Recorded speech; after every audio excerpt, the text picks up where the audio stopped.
In this video, we're going to look a little bit deeper at double displacement reactions. So first, we're going to start with a bit of a review of what a displacement reaction is. So it's when two different elements in two different compounds trade places. So we were talking a lot about things in terms of a relationship in our class, and so you can see in the picture that basically what's happened is that everybody has switched partners. So it's that kind of idea. So some key terms. So we have a solute, and that's the substance that is being dissolved in the solution. Solvent is the substance that the solute is dissolved in. In our case, most often it's water. A solution is a homogeneous, so a one-phase mixture of a solute dissolved in a solvent. Solubility is the quantity of solute that dissolves in a given quantity of solvent, and a precipitate is the solid that is formed as part of the reaction. So before we can really look at how to write a net ionic equation, we have to look at solubility. So there are a bunch of different ways that solubility charts can be represented. So I'm actually using one from the older textbook because I like it a little bit better than the one that's in the new textbook. Again, you can find different ones online, but they all have the same premise. You'll have the anion, so your negatively charged things, in one area, and then you'll have two different columns, or in this case rows, because we have aqueous and we have solid. So things that are in the top will be aqueous, which will mean they will mix with water, so we will not see a precipitate, and others will have low solubility, which means they will form a solid in that solution. So let's go ahead and look at these examples. So in our first one, we have KCl. So we have to identify the negatively charged thing. So the negatively charged thing is always going to come second, so it's going to be our chlorine. So we go over to our chlorine column. So that's here, and it tells us that most are aqueous, so most aqueous, but then we do have some exceptions. So we go down and we look at the exceptions. Potassium is not one of those exceptions, so that means that that is going to have a high solubility. So that's going to be aqueous. If we look at the next one, we've got silver chloride. So again, we're still in the same column, the chlorine column. It says most are aqueous. If we go and look at the exceptions, silver 1+ is there. Silver is only 1+, so you don't have to worry about that. So that is going to form a solid. So we're going to put an S there. Calcium carbonate. So we're going to go, now we're dealing with our carbonate group, which is these two parts. So then we look, it says group 1 and NH4 are aqueous, and most have low solubility. So then, if you have to, you go check a periodic table. Calcium is not in group 1, and it's not ammonium, so that's going to be a solid. So calcium hydroxide. So we're over in this area now, because we're in the hydroxide. So it tells us that most are solid, and then it does give us some exceptions. Again, calcium's not in group 1, it's not one of those other ones mentioned, so that is going to be a solid. So now that we've mastered how to determine if something's going to be high solubility or aqueous or low solubility or a solid, we can now start with a net ionic equation. But before we do that, let's look first at just writing a balanced chemical equation so that we can practice that again, because maybe for some people it's been a little bit of a time, so let's look at this. So write a balanced chemical equation for the reaction of aqueous copper 2 nitrate. So let's start. So copper 2+, nitrate is 1-. So when we do that crisscross, we get Cu, and then NO3, 2, and it does tell us that that's aqueous. So we would put the AQ, because now you are going to always include subscripts. And it's going to react with aqueous sodium hydroxide. So sodium is 1+, hydroxide is 1-. So we do that crisscross. We get NaOH, and then you go and you check the solubility chart. So you go over to the hydroxide column, and then you look down, and you will see that sodium hydroxide is aqueous. So now that's going to undergo a double displacement reaction. So that means we're going to have copper 2+ combining with the hydroxide. So 2+, hydroxide 1-. So when we do that crisscross, we get CuOH2. And then if you go over to the solubility chart again, you're going to look, you're going to go to hydroxide, and then you're going to go down. And you're going to find that copper 2+ is not one of the exceptions, so that is going to be a solid. And then our other product is going to be our sodium and our nitrate. So sodium is 1+, nitrate is 1 minus. So if we do that crisscross, we get NaNO3. And then you go check your solubility chart. You're going to see that all nitrates are aqueous. So we use them a lot in chemistry because we always know they're going to mix with water. And then we're going to go ahead and we're going to balance this. So if we look, we have 1 copper, 2 nitrates, only 1 nitrate. So we'll put a 2 in front of our sodium nitrate. Now we have 2 sodiums, so we're going to need to put a 2 there.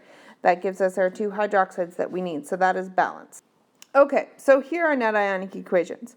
So you always have to start with a balanced chemical equation, including subscripts. So that's why we just reviewed that. Then we're going to write a total ionic equation. And so total ionic equation means that anything that's aqueous, we are actually going to write as individual ions, because that's in fact what happens. When an ionic compound is in water, it's actually in that solution as positive and negative ions. Anything that's solid is going to remain bonded together. Okay, so we're not going to split that up. Then we're going to have some ions that are the same on both sides. And those are what we call spectator ions. So we cross those off, and what you're left with is your net ionic equation. And that should be the anion and the cation that form the precipitate. So let's look at our next example. So it says write the net ionic equation for the solution, for the reaction, of sodium sulfate and silver nitrate solutions. So I'm not really going to write down my crisscross here. I'm just going to talk you through it, because hopefully that's where we're getting in our chemistry knowledge. So sodium is 1 plus, sulfate is 2 minus. So that's going to be Na2SO4. And it does tell us that it's a solution, so that means it's aqueous. So we're going to write the AQ. And then we have silver nitrate. Silver is 1 plus, nitrate's 1 minus. So you get AgNO3. And that is also aqueous. It tells us that here. You could always use the solubility chart if you're not sure. So they're going to split our exchange partners. So the silver is going to go with the sulfate. So silver is 1 plus. The sulfate is 2 minus. So you get Ag2SO4. And if you go and check the solubility chart for SO4, silver is listed as one of the solids. And then we have sodium and nitrate, so Na1 plus, NO3 1 minus, so we get NaNO3. All nitrates are aqueous. And then we need to make sure that we start with a balanced chemical equation. So we have 2 sodiums, only 1 sodium, so we're going to go ahead and put a 2 there. That balances out our sodiums. Our nitrates now have 2, so we put the 2 in front of our silver nitrate, and that is balanced because it gives us our 2 silvers. So we have the first step done, a balanced chemical equation, including subscripts. So now, anything that's in aqueous, we're going to split up. And just so that we remember we don't split up solids, I'd like you to practice underlining that solid thing. Because when you get into this, everybody just wants to split everything up, so underline your solid. So here's how it what it looks like when you split up things that are aqueous. Subscripts are going to become coefficients. Coefficients are our big numbers. So we have 2 sodium ions, and we have 1 sulfate ion. And then coefficients are going to stay in front of both ions. So we're going to have 2 silver ions and 2 nitrate ions. So that thing that we underlined, we are not going to split up. So we are going to leave that bonded together. And we'll put the solid in just so we remember again. So again, we have a coefficient. So the coefficient stays with both ions. Now, you should see that you have 2 nitrates on both sides. So we can cross those off. And we have 2 sodiums on both sides. So those are our spectator ions. And please take note that our total ionic equation does have charges. If you forget your charges, they are not ions. So you must include those negative or positive charges to show that they are ions. Otherwise, it is incorrect. So we've crossed off our spectator ions, and then we just write down whatever's left over. It doesn't matter what order it's in. It really doesn't. It will still form the same compound. And so what is left are the two ions, the silver ion and the sulfate ion, that form our precipitate of silver sulfate. So that is our net ionic equation. So you should always have three lines. So you have your balanced chemical equation, then you have your total ionic equation, and then you have your net ionic equation.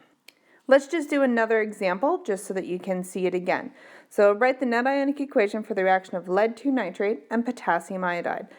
So lead is 2 plus, nitrate is 1 minus, so we get PbNO3 2. All are aqueous. It does tell you that it's solution, so you don't really have to look things up, but you can always look it up if you want to. Potassium's 1 plus, iodine's 1 minus, so we get Ki. And then that's going to undergo double displacement reaction. So our potassium is going to go with our nitrate. So 1 plus for our potassium, 1 minus for our nitrate. So we get KNO3. All nitrates are aqueous.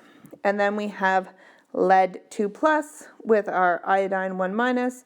So we get PbI2. And then if you go check the solubility chart, you're going to see that lead 2 plus is down the bottom for our iodine, and it is a solid.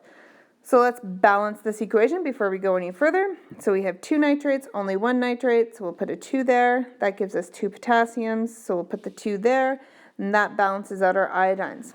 And then let's underline our solid so that we remember when we get to it not to split it up. Everything else, though, we're going to split into its ions. So Pb is 2 plus. That subscript is going to come out front because it means that we have 2 nitrate ions. The coefficient is going to stay with both our potassium and our iodine. And again, our 2 is going to stay with our potassium, and this time it's going to stay with our nitrate. And our lead 2 iodide is going to stay together.